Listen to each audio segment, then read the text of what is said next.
Good morning, good afternoon. Good morning. How's everything going this morning?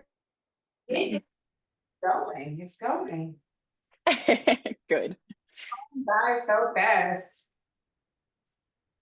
Oh yeah, I know. I feel like it was just like what, 8 a.m. I'm okay, that's stupid because it's like 10 a.m. But What you're saying, like, I feel like yesterday was like Monday. Oh Mhm. man, yesterday was like the longest day. I don't know why ever. Just felt long. Yesterday was just, I don't know why. Today's not too bad, but yesterday was like, jeez. Yeah. Okay, looks like we have participants joining the call. So we'll give it about 3 minutes and then we'll go ahead and get started. I believe the call is already recording, so.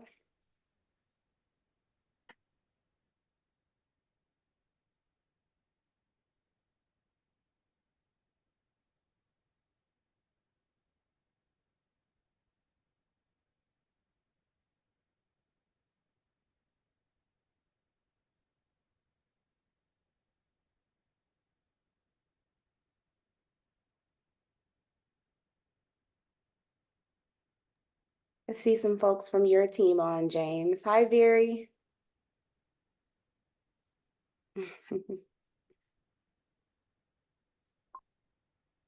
Oh, here we go. I guess I could go ahead and start my screen share. I couldn't figure out how to do it for some reason. Cool. Okay, great. So we'll give it about 1 more minute and then we'll go ahead and get started. Looks like we have about 20 attendees on the call, so. I know there was a conflict so if anybody is on that wanted to join the developer webinar, we did have a couple of people reach out, James and Bree, because those are happening at the same time.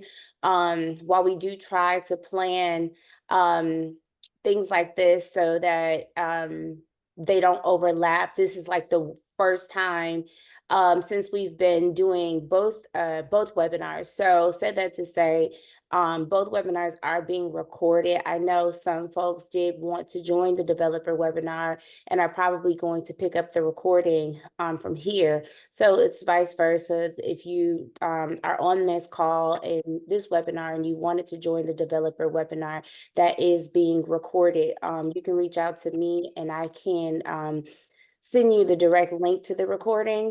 Otherwise, it is in Sugar Club as well. So. If you chose this webinar, you made the right choice. Oh, goodness. Alrighty, so we will go ahead and get started. Hi, everyone. Thank you so much for joining us. Today we have a really good webinar on lead scoring and set up best practices. This is the Sugar Market Academy monthly webinar. This recording and all recordings can be found in Sugar University. So if you are just joining us and you want to see what we've been up to, you can go to Sugar University, search the catalog, and then you will find Sugar Market Academy. I will hand it over to Bree Bridges, who is a part of the marketing implementation team, and she will kick it off with the agenda and what's forward. Awesome. Thank you so much. So hi, everyone. I accidentally clicked the button and went to the next slide, so apologies there.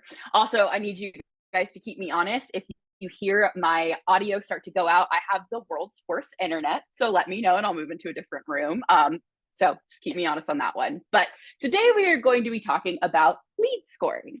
Specifically, we're going to level review some of the setup options for lead scoring, maybe some things that maybe when you went through training, you either skimmed over because there's a lot to learn. So it's very easy to forget. And then we're going to go over some best practices, just some things that me and my team have implemented in different times when we have actually helped customers set up lead scoring profiles and things like that. So just some good starting points and things that maybe you want to consider for your own lead scoring. So for today, we're going to start with, well, we kind of already did start with introductions, so I might just skip over that one. But we're really going to start off with, why do you actually use lead scoring? Like, what is lead scoring? Why exactly are you going to use it? Then we'll do some high level stuff on setting up your profile. We'll talk through additional scoring actions and lead stage thresholds, as well as the things that you can actually score on your scoreable actions. Finally, we're going to wrap it up with some of those best practices. So I'm more of a hands-on type person, so I am going to be flipping back and forth between Sugar Market and our deck. Just know that you, of course, are going to have this recording, but also I provided the deck to Shara as well, so that you guys can, look through it if you need to see things actually written out. But I like to work in the system, so we're going to work in the system a little bit. So as far as introductions, you guys already heard from Shara, who is our implementation and education manager for SugarU. She puts together all of our wonderful Sugar Market Academy webinars and other webinars. And then myself, I'm a marketing automation consultant for Sugar Market. I've been here for what feels like forever, 5-ish years. And I know Sugar Market like the back of my hand. So if you guys ever have any questions or anything like that, you can reach out to Sugar Club or reach out to me. Okay, so why are we going to use lead scoring?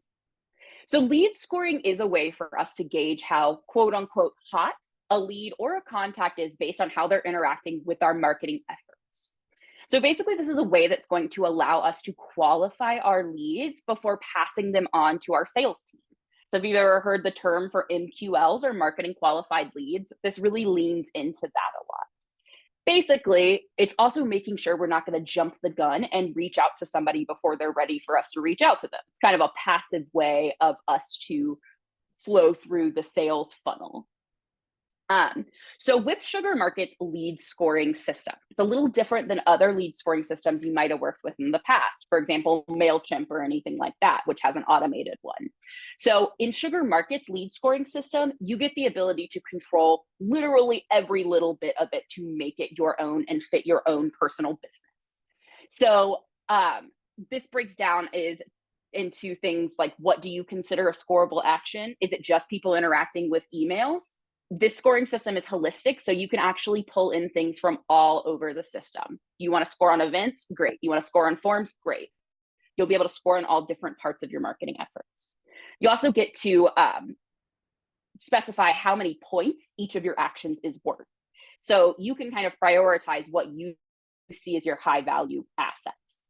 You can also set up point ranges for your scoring thresholds, which we'll talk about a little bit more in depth in a minute.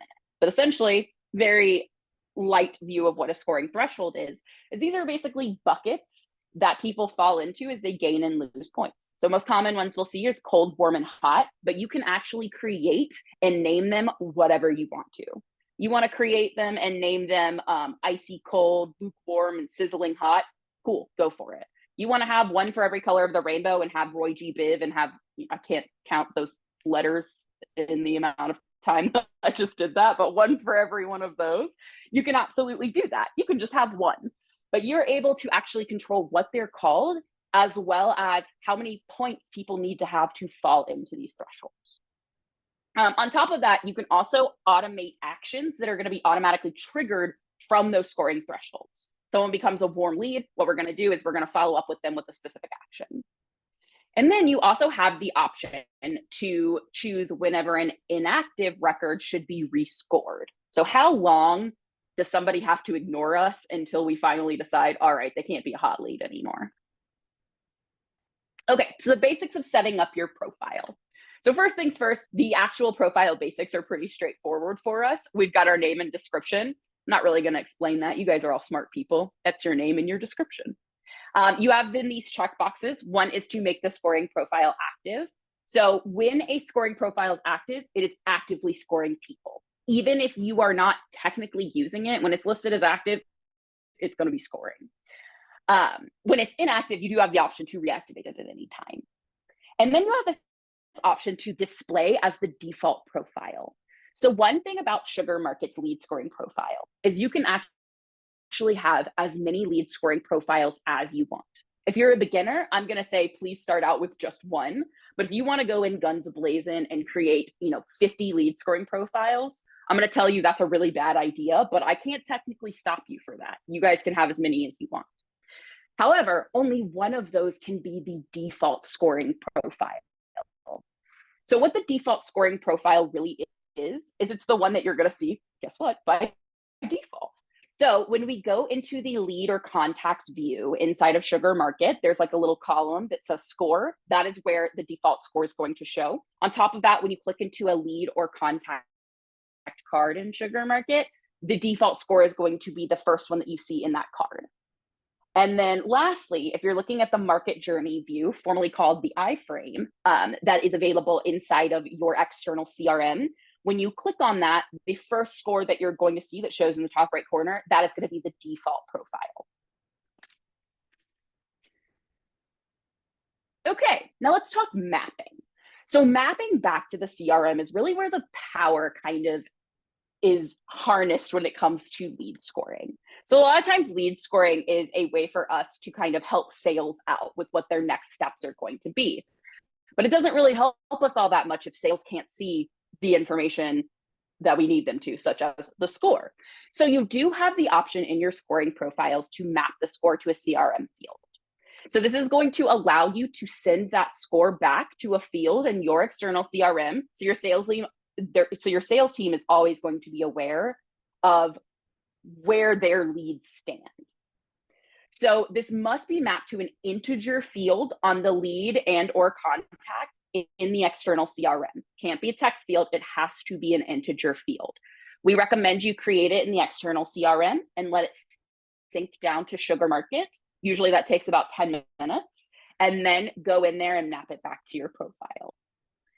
If you have those 50 profiles that I mentioned before, you decide to have as many profiles as you want to, each profile has to have its own score field.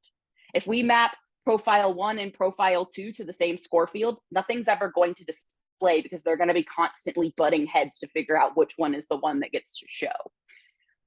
So good thing is that score fields automatically update. So when somebody gets quote unquote rescored, basically they perform a scoreable action, you don't have to do any sort of pushes back to your external CRM, so long as you have this enabled on your CRM connector screen, which is one of your options that you have when you're pushing information back to the CRM, it will auto update for you.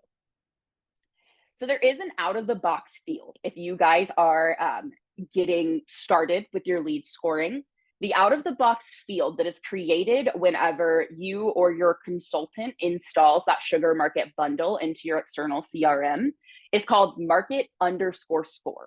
That is one that is preset up for you. You can make that available on your lead and contact record view inside of Sugar CRM if you're using Sugar CRM or your external CRM. So that way, you can use that as your jumping off point if you don't want to create a custom one. So the second part to this that comes with mapping is we also allow you to map the lead stage summary. So like I said at the beginning, you can create your own lead stage thresholds, which again, we'll talk about a little more in a second. Now these lead stage thresholds, they're great, right? Because you can control what your point ranges are for when people fall into these groupings. But you got to keep in mind that your sales team might not necessarily be able to remember all of the stage thresholds you set up. They're not going to be looking in Sugar Market. They're just going to have access to Sugar Sell, really. Some of them have access to Sugar Market, but for the most part, they're just going to be looking at the external CRM. So let's say that we set up our groupings and we say, all right, cold is 1 to 50. We're going to do warm to 51 to 100. Now, if I'm a salesperson and I go into my record or I go into one of my contacts or my leads and I see that their lead score is 70, we know, because we set up the buckets or the lead stage thresholds, we know that that's a warm lead. But as a salesperson, I see the number 70 and I'm like, oh, that's a high number. I could jump the gun and reach out to this person before they've actually been considered hot. So you have the option where you can map a lead stage summary back. This is going to allow you to send back not only the score, but also information about which lead stage threshold this lead falls into.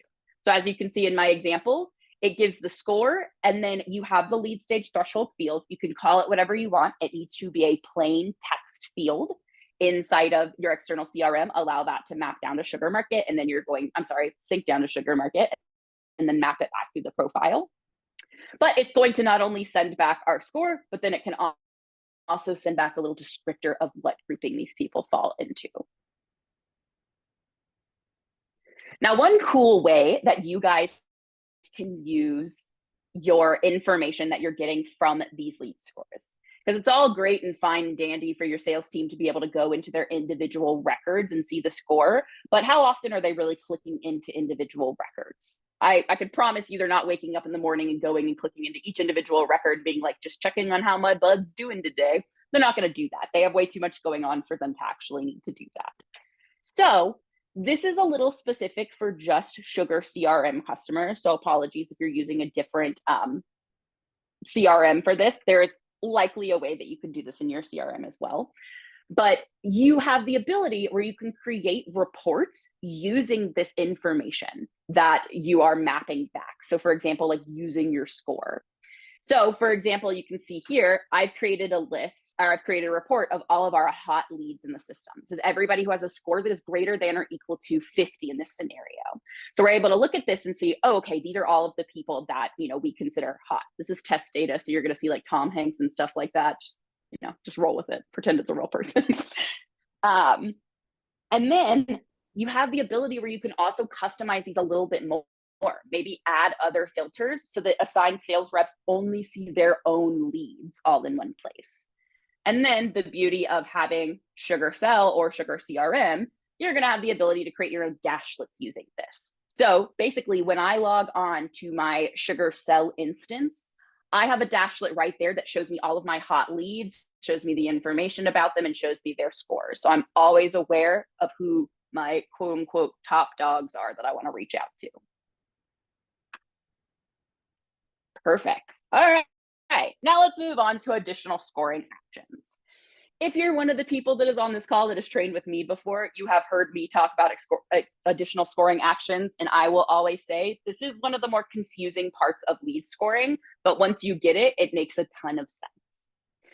So additional scoring actions is a section that is dedicated to reducing someone's score over time if they become inactive in interactions with our marketing efforts.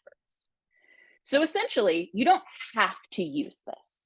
However, if you don't use this, let's talk about a scenario. So let's say that you have me as one of your new leads, and I am super hot and heavy with your company. I am interacting with all of the emails that you send me. I am on the website all the time. I'm filling out all kinds of forms. I'm attending events, and I rack up a crazy high score of, 300 points.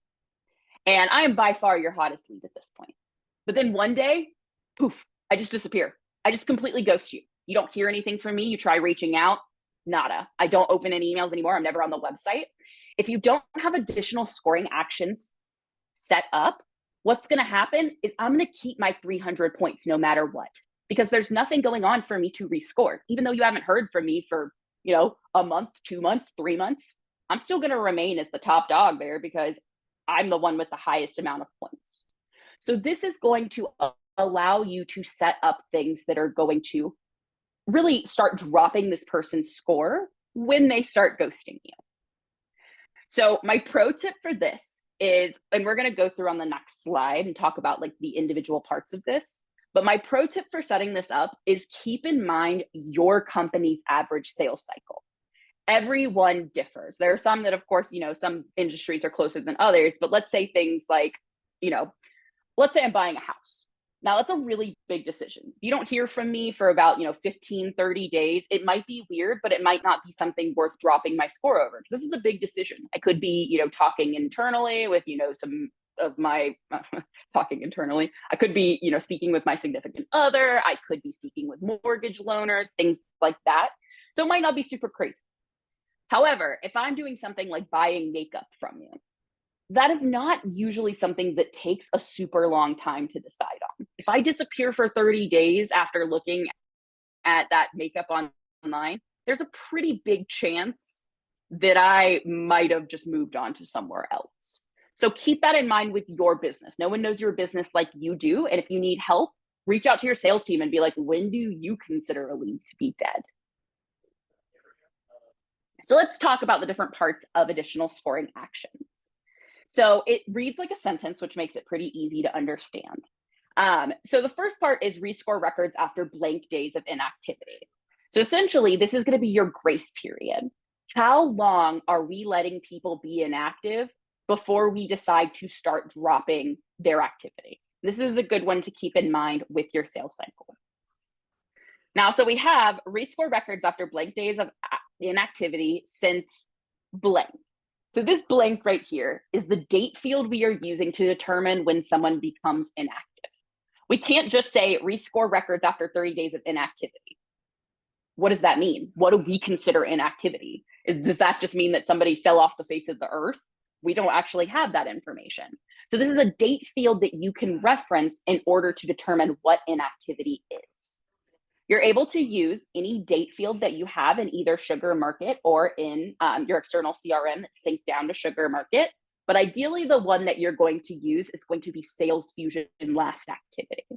For those of you who aren't aware, SugarMarket used to be called Sales Fusion. So that's why it's called Sales Fusion last activity. Essentially what this is just SugarMarket last activity. So this is the last time that this person has interacted with any of our marketing efforts. Now, if we send them an email and they ignore it, that doesn't update that Sales Fusion last activity. It's only if they interact. All right, so we've got our top part done, rescore records after blank days of inactivity since our Sales Fusion last activity. Then we have and score events within blank days of today. So this is us looking at how far back are we going to look to recalculate this person's new score. So essentially we are saying, so we already know, right? This person has not been active in 30 days because we gave them a 30-day grace period. So they haven't done anything within 30 days. So this is basically us saying, instead of looking back for all time for their entire score, we are instead only going to look back X amount of days to recalculate their new score. So let's say today is August 1st. And we're going to pretend that today is August 1st, and we're going to pretend that every month is 30 days because your girl can't do math. I went to liberal arts school, so just keep that in mind. We're going to pretend that everything is very whole numbers to make this easiest on us. So if we're saying, let's talk about our Bree record again. She's got 300 points, right? All right, so Bree has been inactive for 30 days at this point. So we're going to start this degradation for her. So even though for all time Bree has 300 points, we are now only looking back and calculating her score from what she's done in the past 60 days. Now we know Bree has not done anything from August 1st, from July 1st to August 1st, because that's those 30 days that were inactive. So we're instead only going to recalculate the score from everything that Bree has done since June 1st to August 1st. And that 300 points, let's say that during that time, Bree only did 100 points worth of activity. The new score is going to be 100. And so this is actually a rolling window. So as Bree, it sounds so weird to talk about myself like this, as Bree continues to be inactive. So let's say now it's August 2nd. That rolling window, those 60 days are going to move with me. So essentially, instead of looking back from August or from June 1st to August 1st, now we're looking June 2nd to August 2nd, meaning anything that Bree did on August 1st no longer exists. If I did 5 points worth of activity on August 1st, my score is now 95 because that stuff is gone. So essentially, this will just keep degrading as this rolling window moves along until this person either has a score of 0, or alternatively, they suddenly become active again. Okay, and the last part of this is something that's very optional. A lot of people don't end up using this, so if it's applicable for your business, please feel free, but if not, you can just choose Do Not Map. So if there are any date fields that are more important than that inactivity date that happen to occur while someone is slowly dropping to their score, what'll happen is instead of going through the whole process of degrading the score, they will automatically go to 0 if this date occurs during this time. So we see this most often with things like expiration dates or renewal dates, but often it doesn't come up all that much So just keep this in mind when you're setting things up. So I'll have this live demonstration and recommendations. Really what we're going to do is I'm going to give you guys my general rule of thumb and what I do when I am setting up these kinds of things in a scoring profile. If you just don't know and you're like, I don't have that information on my sales, on your sales cycle or anything like that, what I typically do is we're going to go down to additional scoring actions. My general rule is I go with 30 days for the first one. So I'm going to give them 1 month of a grace period. Then I go with sales speed and last activity. That's the one I'm always going to go with usually, unless I have one that supersedes that. Then I typically stick somewhere with rescoring between 60 or 90 days, just to make sure that I'm giving them enough time in case they do become active again. So in this case, we'll go with 90. And that's that. I'm not going to score any events after the date in blank. It doesn't apply to my specific use case. So this is set up. Like I said, you don't always have to set this up. If you prefer to just let it ride, that is completely fine. However, I highly recommend using this. All right, so let's talk lead stage thresholds now. So lead stage thresholds, and I kind of already alluded to this. Lead stage thresholds are going to be a way for us to categorize our leads as they gain and lose points. So essentially, like it says here, you're basically making sure your points actually mean something. So the most common thresholds we see are cold, warm, and hot. However, you can customize these to fit your needs however you want to. If it's a certain number of thresholds you need, if you're tired of the names and you don't want cold, warm, and hot, you want to make it, a little more festive or however you want to put it, go for it. You also get to control what's going to map back as the lead stage summary, and you get to control your own point ranges. So my biggest pro tip here, and this kind of goes to everything with lead scoring, be flexible with yourself.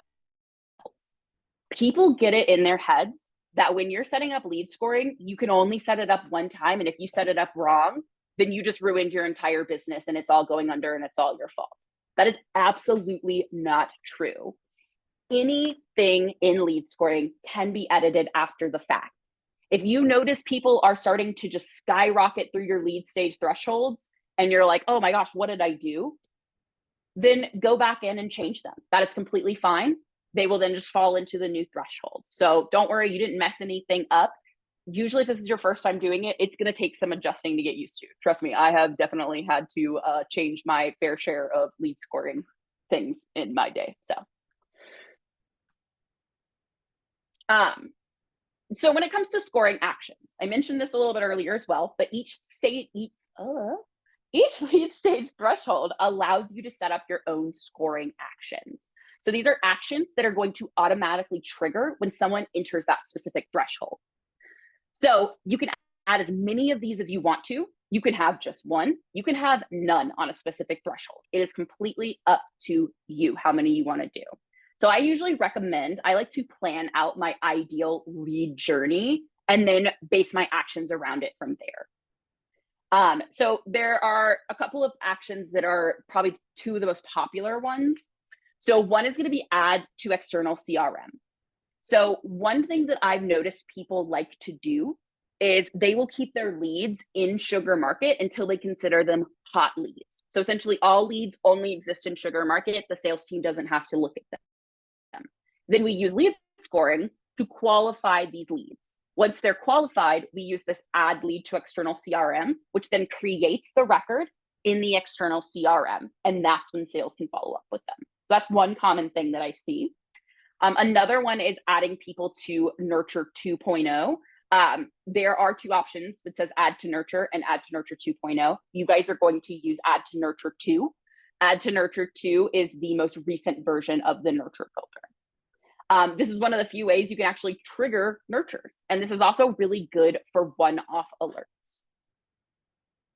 All right, so let's see this live and in action. So on my scoring profile, I'm going to scroll down to my lead stage thresholds down here. You guys can see that I have 3 set up. I went with cold, warm, and hot. If you are just absolutely aghast and you don't know how to start off with setting up these point ranges, my starting points that I usually go with that can be adjusted later on is I usually always do cold is 1 to 50. I do warm as 51 to 100. And then I do hot as 101 to 9,999. But essentially, you guys can set these up, like I said, these point ranges, however you want to. The lowest point range that you can start with, the lowest point value you can start with, I should say, for your lowest range would be 1. You can't go any lower than 1, even though people can have negative scores, which we'll talk about later. It has to start with at least 1, and you can go all the way up to 9,990. So I'm going to click into one of these so that we can see it. So you can see here, we got our stage name. The lead stage summary is what we're mapping back to the system. So what do we want in Sugar or in our external CRM? What do we want the stage to be called? Now, obviously I named mine warm and warm lead, but if you want to get creative with it and have your sales team guess, go for it. I always like to make the joke that you can send over cold and just put burr and hope that they can figure it out. And then that's where you're going to put in your point ranges. So when you're creating these stages, I always recommend start with creating your lowest one first and build on that, because the builder will move along with you. So if I create one that's 1 through 50, when I go to create warm, it'll automatically start with 51. And down here is where you can add your profile scoring actions. So I'm gonna tell you guys, this is my quote unquote best practice for this and what I usually do when I'm setting up a profile and adding actions to it. So for cold leads, I actually usually don't add any actions for them. They're still just getting used to everything. I'm sure they're going to get communications from us, but I'm going to give them some time to just get used to everything. Then when I get to warm, what I'm going to do is I'm going to drop them in a nurture campaign to kind of further boost their interest. So I've created this nurture campaign that I'm going to show you guys how to connect to our warm grouping. So this one is very simple. It's just going through telling us about all of the awesome things that Sugar offers as far as resources and things. We've got one for Sugar U, one for Sugar Club, and one for the support portal. So when I'm setting this up, all I'm going to do is I'm going to set everything up with my nurture. When you get to the recipient step, do not add any recipients. You can skip this step entirely. This is going to be a nurture that is triggered, and triggered nurtures are actually going to be configured on the asset itself. So we're going to configure this in the lead scoring profile. For now, we're just going to click next. Then you can, of course, set up any date and time rules. For this purpose, I'm just going to bypass this, but we are going to publish this nurture. So you do have to publish the nurture before you can add it to the profile. So it's in the publishing stage. If I do this, yep, all right, published. So we are going to go back to our scoring profile and we're going to click add new under our actions. Now in here, we are going to scroll until we find add to nurture to, and then it's going to allow me to select the nurture that I'm looking for. So let me go back and see what the name is. Sugar Academy. There we go. There's our resources drip. Click save, and that's it. Now, anytime someone becomes a warm lead, they are going to be dropped into this nurture, and they are going to then have the ability to look at this information, and we can use that to further their scores, which we'll talk about in a minute as well. Now, let's say we want to do something with the hot as well. So with hot, usually what I do is at that point, they have made themselves known that they are probably ready to talk to a salesperson, or even ready to make a purchase. So what we're going to do is we are going to add an alert in here so that we can alert our salespeople of what's going on and basically let them know, hey, follow up. I've got a nice new lead for you to get to know. So when you click add new, there are a few options at the bottom for alerts. You've got send score alert, which allows you to send an alert to the assigned contact owner. Alert user is going to allow you to alert a specific user in the system. Role is going to be an entire role within Sugar Market. And then geo is if you're using geos, you can alert that whole geo. Now, one thing about these alerts is that when you use one of these 4 options, Sugar Market is going to alert you pretty much every day that someone is in this stage. So since we have this lead stage threshold set up from 101 to 9,999, one of our salespeople is going to get really mad because they are going to get an alert to follow up with this person every day. So if you only want the alert to be triggered one time, I'm going to recommend doing add to nurture 2. And what you can do, so within Sugar Market, you create your own alert templates, so you can customize them and make them however you want to. This is just one I've set up. I've taken this one and I've created a new nurture, and all the nurture is it just alerting someone. I chose the option for alert user. I configured it with a general alert template. I've got it set up to say you've got a new lead. Click next. Again, we are going to skip over this because it's triggered. Then we're going to publish it. Once it's published, we're going to go back to our scoring, go to add to nurture 2. We are going to select, still under Sugar Academy, alert. And that's that. Now they will only actually be alerted one time. You don't have to worry about them getting the alert over and over and over again. So it's really whatever works best for you. Awesome. Okay. Now let's move on to scoreable actions. So scoreable actions are what exactly can you actually score people on? The good news is like I said, this scoring system is holistic. So you can score on pretty much all parts of the system rather than just one module. So if you've ever used a different scoring platform or have come from MailChimp or something like that, MailChimp just kind of assigns a score, but it's all based on email type stuff. This is going to let you to look at not only your emails, but everything surrounding your marketing. So you have the option where you can use web activity, you can do emails, not just single emails, but also nurture campaign emails, externally hosted Sugar Market forms, so those forms you take and put on your website, as well as landing pages, so just people visiting landing pages or forms on landing pages specifically, events that you're hosting in Sugar Market, as well as data column, which is essentially just giving people bonus points for being themselves. This is demographic-based scoring. So essentially it's just giving someone points just because they're the way that they are. So let's look at some of the options for scoreable actions. We're not going to go through these super in depth because, again, we don't have that much time. But I am going to give you a high level look at some of these so that we know how they range. So to find your scoreable actions, we are going to go back, actually. They're going to be any of these tabs after the first tab that says scoring action. So you have web activity, which is going to allow you to score people based on them interacting with your website in general or interacting with your specific website pages, as well as how they're interacting with your website. How much time are they spending? How many pages are they visiting? You can score them based on this information. You have emails. Emails are going to allow you to score on any email sent from Sugar Market. Does not matter if it's part of a nurture. Doesn't matter if it's a single send email. You are going to be able to score on it. And these range from wildly specific to wildly generic. And we will get into that a little bit more in a second.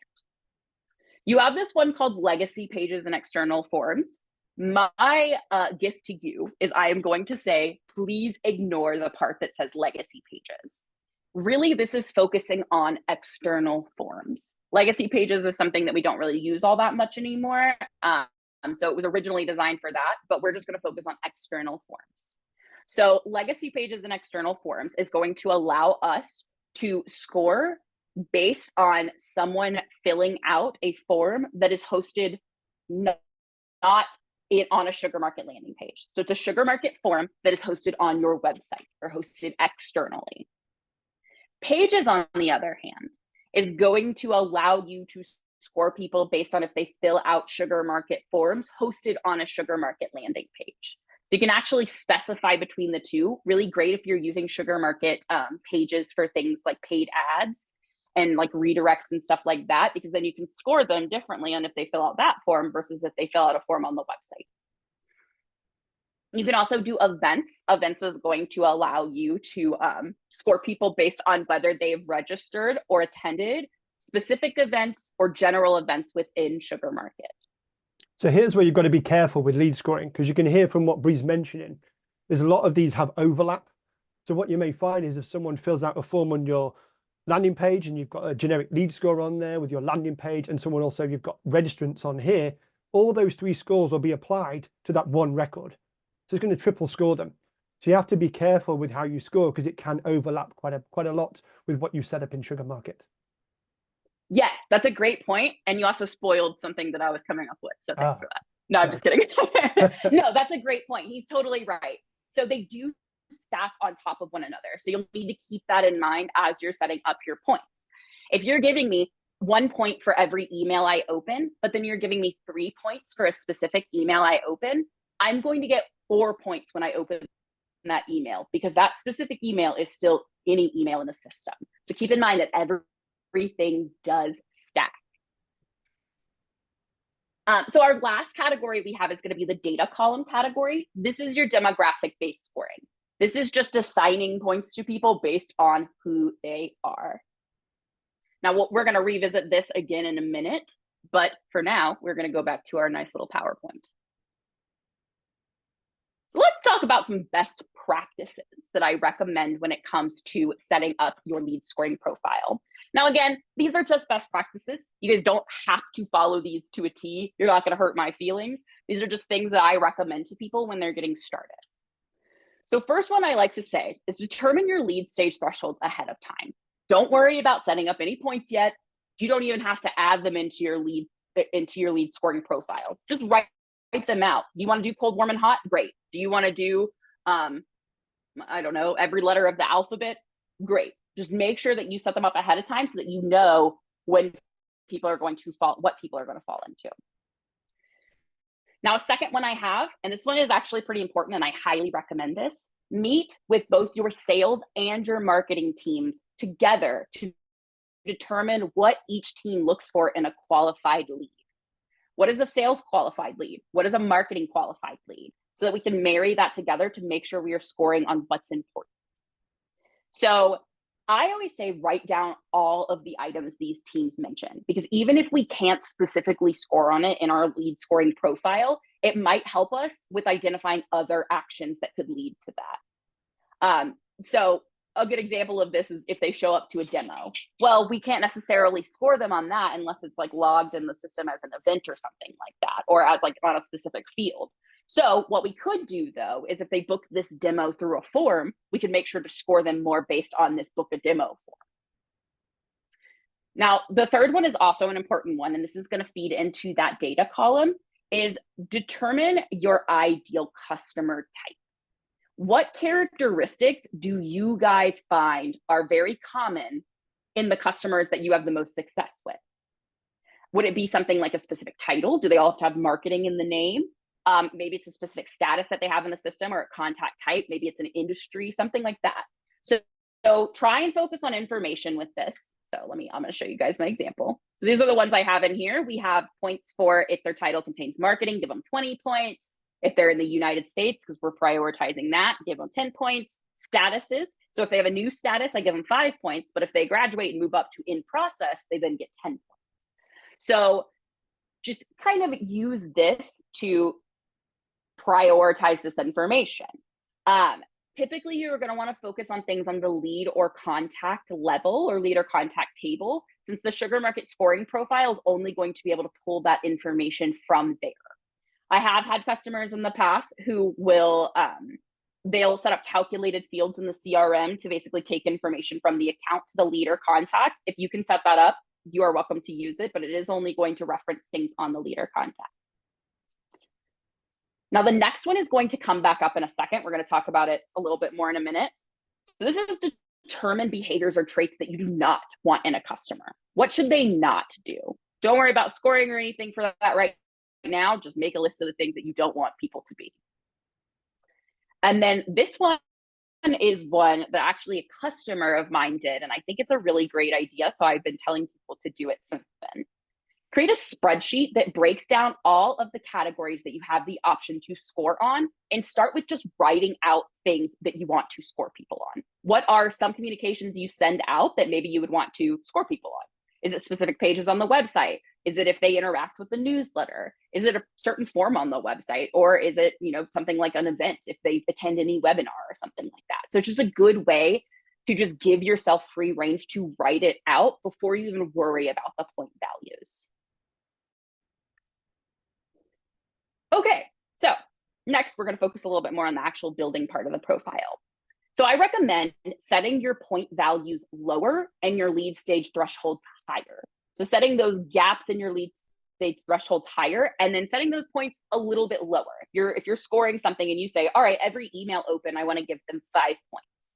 I'm going to tell you real quick, those are going to add up. You may not think it, but there are people who open emails upwards of 20 times.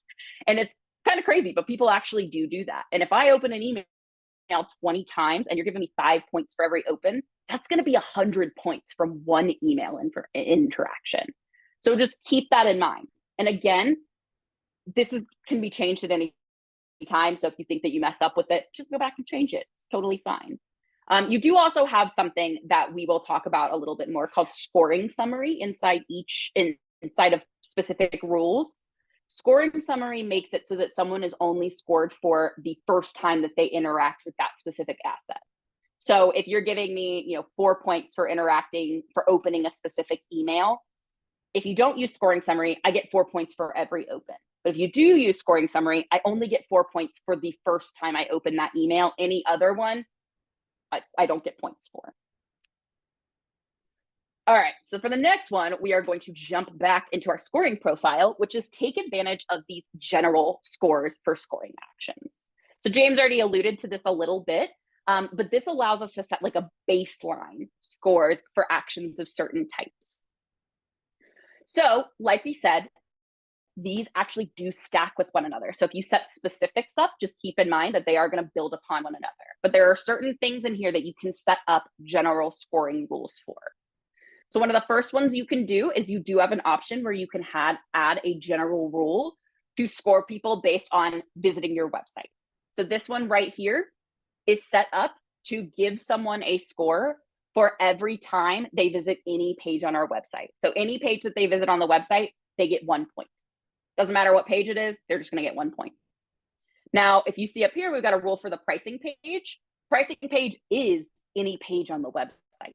So if they visit the pricing page, they get 1 point for visiting pricing and 1 point for visiting any page. That's 2 points right there. So keep that in mind. For email campaigns, you have the option where you can set up a generic scoring for that. So essentially, this is going to be, you can set up a generic open score and a generic click score. This is a good way to have people kind of move up through your thresholds a little faster. Inside of each of these, you do have the option to do scoring summary, which is going to allow you to only score 1 time. Otherwise, it's going to score for every single time for every asset. Again, these do stack. My suggestion for this is for opens, I usually give 1 point. And for clicks, I give somewhere between 2 to 5 points. Because clicks, in my opinion, are a little more useful than opens because they actually, people can accidentally open an email all day long, but people usually don't accidentally click on a link. So under this legacy pages and external forms, again, just external forms, you have the option where you can set a baseline for your, for any time someone fills out a form. So what this is going to do is basically if they fill out a form that is hosted on your website, you can of course give them additional points, but we're going to also give them a baseline to start off with. So in my personal opinion, and you're going to see this listed on my best practices, I am a huge fan of always scoring form submissions higher. This is the only time someone is going to reach out to you and ask you to sell them something. Other than that, all marketing is you reaching out to other people. But this is the time where they're like, hey, sell me something, I want it. So I usually say set this anywhere between 10 to 15 points. That's my general rule of thumb when it comes to this. Pages, you also are going to have the option with pages, but it gives you 2 options. One is that you can set a generic score for someone just opening a landing page, so just visiting the page. And then you can give them a score also for completing a form that's on that landing page. So for me, I usually give 5 points for opens because I think it shows that they had intent to actually do something. And then I give them somewhere between 10 to 15 points for if they actually fill out the form. Because again, forms are them actively reaching out for us. Events also offers this. Events is going to give you 3 options. One is attended, registered, and then requested follow-up. Requested follow-up is not often used anymore, so you can bypass that one, in my opinion. But this is going to be whether they register or attend for any event in Sugar Market. So typically for me, I set event registrations to be somewhere between 1 to 3 points, depending on how many events that you usually have, because events are another thing where people are actively kind of reaching out or attending something.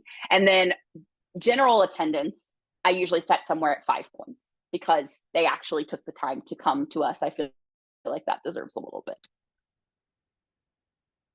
All righty.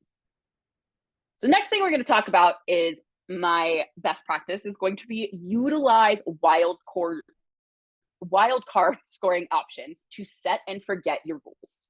If you have gone through the setup for some of these scoring options, what you're going to see is a lot of them require you to have set up the campaign first and then come back in here and add in the information. And that we're all marketers. We all move fast. I can guarantee you that a lot of your marketing people are not going to have the first thing after they send out an email be like, oh, I need to go add that into the scoring. They're not going to think about that because they're probably moving on to the next task like that. So you have these options that are available in both campaign, so for emails, as well as in events that are called wildcard. Wildcard is putting the cart before the horse, so to say. This is going to allow you to score someone for any time they interact with an email or an event, if you're looking at the event one. Anytime they interact with an email that has an internal name, not the subject line, but that internal name that you guys set up when you're creating a new email, that contains a specific keyword or keyword phrase. So any email that comes out of the system that meets this criteria will get scored based on this, whether it's created before this rule was set up, whether it's created after this rule was set up, just anytime moving forward. So I'll show you how to set one of these up. We'll set one up for, let's do newsletter because that's a common one.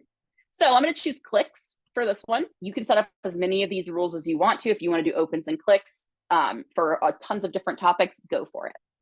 So my rule name is just what I'm going to call it. I'm going to say newsletter, if I could spell newsletter. Oh my gosh. Then for the target, you're going to enter in the keyword.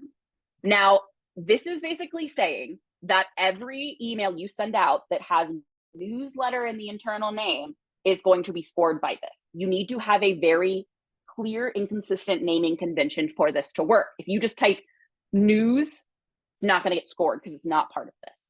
So when you put in your target, what you're going to need to do to make this wildcard is surround it with percent signs. That is going to make this value a wildcard value. And then let's say I'm going to give them, I'll give them an extra 3 points. And then I have the option to enable scoring summary if I want to. But once I add that, now moving forward, anytime I send an email out that has newsletter in the internal name and somebody clicks on that, they're going to get 3 points for it, in addition to the points that they get for the generic click. Okay, so next one is using specific email scoring options to target important recurring nurtures. So nurtures are obviously things that we use a lot in marketing. These like workflows, and then a lot of you probably have them that are automatically starting. Maybe people like you have an onboarding nurture people are feeding into, maybe you have something like the lead scoring nurture I set up. So there are a few rules that you can use in emails that'll help you take advantage of this. So I'll kind of show you. So we're going to start with setting one up for our, for the nurture that we set up earlier, all of the ones that were the resource-based emails. So there's an option up here for campaign score, which is going to allow me to assign a score for whether someone opens or clicks on a specific email. So let's see, what is it called? We have a lot of things in here as resource. So we'll start with the Sugar U one. Let's say we're going to give these people, we'll give them an extra 1 point for opening, an extra 2 point for clicks. And then you would just repeat the process with all of the emails in here that meet this criteria for this specific scoring. And I'm not going to add all of them in for the sake of time, but you guys kind of get it. So that's one way to prioritize these things. We have another one down here called campaign click-through score. This is going to allow you to score someone based on them having based on them clicking a specific link in a specific email you're sending out. So this is really good for things that have clear CTAs, or things like, book a demo, book an appointment, things that people are going to click through. So I'm going to show you guys an example. Here's an email that this email is specifically for downloading the Nurture Playbook. So this is a clear CTA, right? And something that I want to prioritize. So let's say I want to give these people more points for when they actually interact with this specific email. I'm going to go back to here. I'm going to go to campaign click-through score, click add new, choose my campaign name, which is called, what is it called? It's going to be asset download. I can choose the link from here. So it's going to give me all the links. It's this one right here is my ebook. So I'm going to go with that. And I'm going to give them 10 points because I think this is a big deal for me. And that's that. Now, anytime someone receives that email, so ideally this is part of a Nurture campaign. Anytime someone receives it moving forward and they click on that link, that's an extra 10 points. And I don't have to monitor it. It's already in here for me. So back to this, we only have 2 left, luckily, because I know I'm taking all your time up. So one is score form submissions higher. I told you that I basically recommend pump up these people's scores. They are reaching out to you. That's crazy. People don't do that. So let them get rewarded for that. And then finally, this kind of goes back to the one that we talked about on the last slide, but take advantage of assigning negative points to reduce someone's score. You can give people negative points so that when they perform certain actions or they meet certain criteria, they don't end up reaching your, top hot leads because we don't necessarily want them. It helps us for prioritizing those things. So there's 2 specific ways people often use this. One is that a lot of times they'll use it in data column. So let's say that we want to give negative points to anybody who has a title that equals student. What I'm going to do is I'm going to add this in. I'm going to say, all right, title equals student. I can type. This could also be a status field as well. There's a good example is if someone's disqualified on there, we can reduce score. For example, if someone has a status of disqualified, giving them a minus score. Yeah, exactly. So we're going to do, if they're a student, we're going to give them a negative score of 10. And so now anybody who's a student is going to then get a negative score of 10. Another way people often use this has to do with web activity. So it's great when people visit your website, but what happens if they visit your website and they specifically visit the careers page? These people aren't trying to buy anything from us. They want a job. So we don't want to score them. So we're going to give people a negative score for if they visit a specific page on the website, aka the careers page. So we're going to choose our target page. You guys can go in and learn more about the difference between the 2. Essentially, target page is based on the URL. Page title is going to be based on the SEO title for the page. We're going to name this and we're going to say careers page. Then what you're going to enter for your target is everything that follows the immediate domain. So for example, if it's sugarcrm.com/careers, all I'm going to write is /careers because I don't need, the system already knows the core part of my domain. I don't need to worry about the rest of it. And then I'm going to give these people negative 20 points because I don't want them to be counting against me. And there you go. Some negative scoring. So just to wrap this up for you guys real quick, like I said, most important tip is please be flexible with yourselves. Nothing is set in stone. Pretty much most people going into this, you are not alone. There are a lot of people who have never done lead scoring before, and it's okay to make mistakes. Everything can be fixed. Now, some resources for you guys. We have some wonderful things on Sugar, the support site that have to do with lead scoring, as well as in Sugar Club. There are a bunch of quick videos with information. And then Sugar U actually has full courses on this. But if you have any questions and you currently have an open contract with Sugar Market, reach out to your consultant, or alternatively, feel free to reach out to your customer success manager for more information. All right, and thank you guys so much. I really appreciate your time. Hopefully I didn't talk your ears off, but let us know if you have any sort of questions, and I hope everyone has a great day. Thank you, Bree. So I did type in the chat that if anyone had questions, definitely feel free. We do have about 2 minutes left. Are there any questions? I'm not sure the chat works for everybody. They have to go through the Q&A. remember. Q&A. I apologize, Jan. There is one in there saying, are there any step-by-step instructions in Sugar U? I think there are in there. There's definitely videos that we have and guides in there and documentation. So yeah, there's definitely guides that you'll find in Sugar Club and Sugar U around lead scoring and how to set up your lead scoring. Yes, and if you have trouble, Michelle, you can reach out to either one of us, and then we'll point you in the right direction, so that you can find that training in Sugar U. I do also have something I can send over to Shara to include with the deck, which is a guide that kind of breaks down what I recommend people do when they're first getting set up with Sugar Market. It's just like a little dumb little word guide, but it seems to help customers out. So I'd be glad to provide that for her in case anybody needs it. Okay, awesome. Thank you so much for that, Bree. I'll take a look at that and I'll add that as an attachment to the course when I post this recording in Sugar U. So that sounds good. Awesome. Okay, everybody. Well, thank you so much for your time, and we will see you next month for our monthly Sugar Market Academy webinar. Take care, everyone. Thank you. Thank you. Bye.